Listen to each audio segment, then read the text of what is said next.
foi que começou.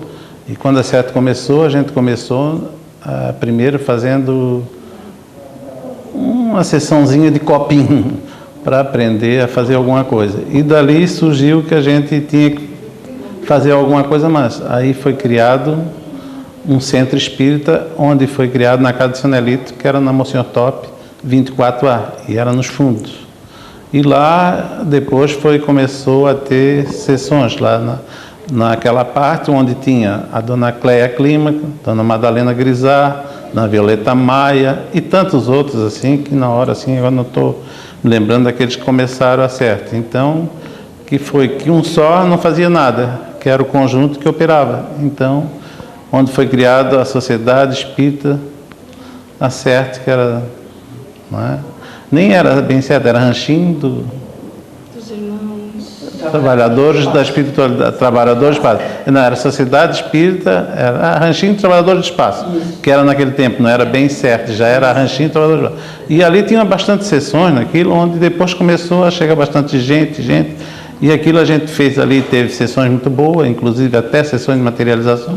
Naquela época que tinha médio bom, tinha gabine, tinha tudo lá, e onde foi começando. Depois a CERT resolveu fazer uma parte em Cachoeira, onde era o terreno de São Nelito.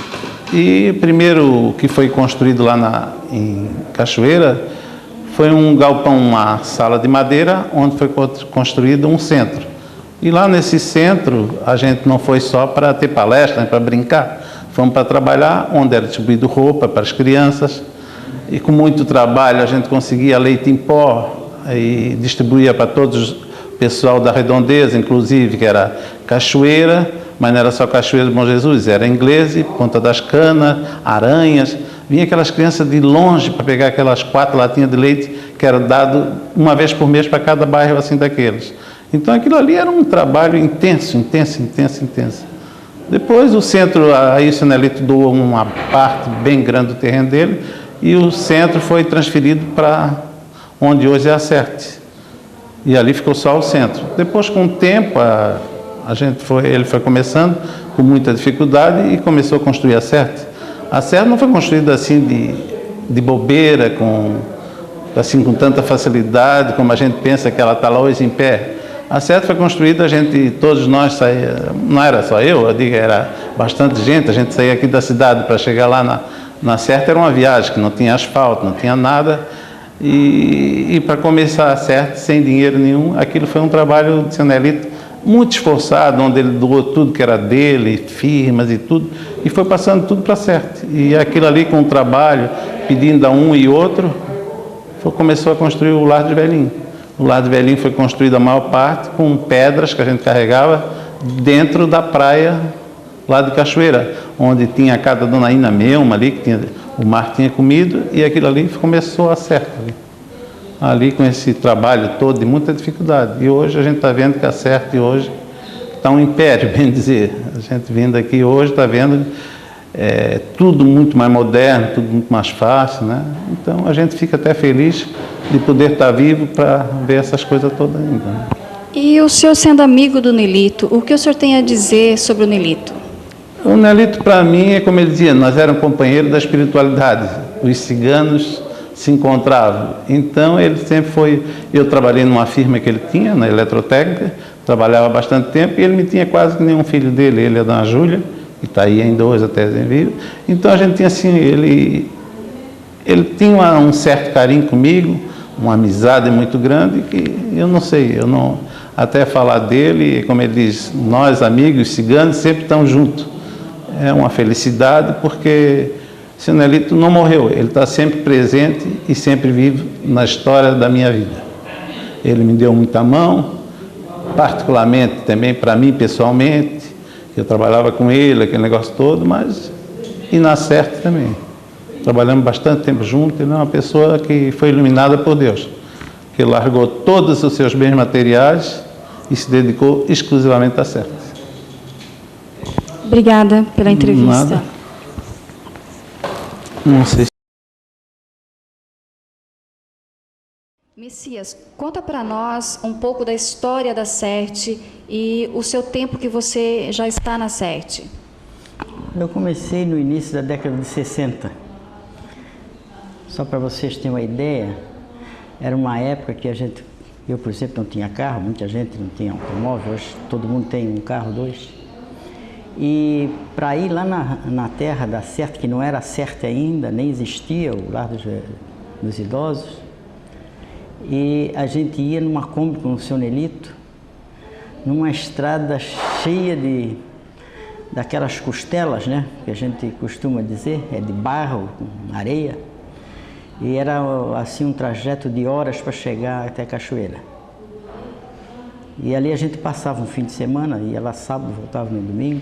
A minha mulher ficava mais tempo, já ia com mais frequência.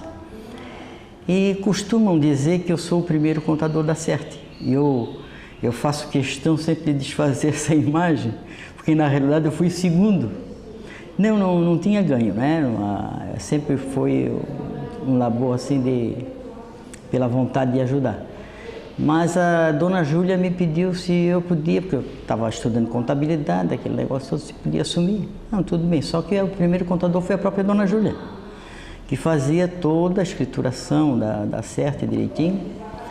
E eu assumi por um determinado tempo, até que então um amigo nosso, de saudosa memória, o senhor Rodolfo Silveira, tinha se aposentado e se apresentou: Messias, tu queres eu assumo a contabilidade da Serte, porque eu posso me dedicar de tempo integral. Eu digo, ótimo, e quem ganha é a Serte. E aí eu passei o bastão para ele. Mas estou lá desde 1962, 63, por aí, 63 eu me formei já, eu estava me formando ainda quando peguei. E eu mais colaborando, a minha mulher não, a minha mulher sempre fazendo parte do grupo mediúnico e participando de todas as atividades. Quando foi o primeiro Lar dos Velhinhos, para os primeiros velhinhos idosos para trazer para a Serte, ela ajudou, ela pegou, já começou a dirigir. Nós fizemos uma forma que aí logo depois eu comprei carro também.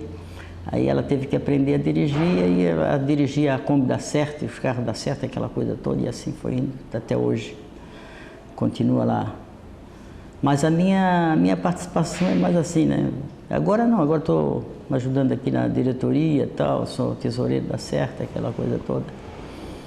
Mas a instituição, ela cresceu demais, porque quando começou a Serte com o ranchinho, trabalhador do Espaço da Monsenhor Top, depois que veio para cá, era uma coisa muito incipiente, né? Incipiente. Aí o seu Nelito, com aquele negócio lá de dar um pouco de terra, e era um banhado que a gente não via futuro nenhum, mas a gente ia porque estava entusiasmado, porque quando tem alguém que tem aquela disposição, aquela garra, os outros acompanham, são amigos. E a gente acompanhava porque a gente via que era uma coisa boa, não era nada que a gente pudesse sentir que tinha alguma maldade, alguma outra intenção. A intenção era pura. E essa intenção pura então nos fez ajudar e colaborar e ficar juntos. E foi com isso que o Nelito começou a adquirir mais terras, que ele não doou só a dele. Ele começou a adquirir com o dinheiro dele mesmo, porque a Serte não tinha dinheiro, naquela época não tinha mantenedor, tinha meia dúzia lá que mal tinha para se sustentar. Então, ele foi comprando com o dinheiro dele mesmo e tal, foi indo e fez aquela extensão de terra toda para poder fazer as obras da Serte. Ele teve mensagens, né?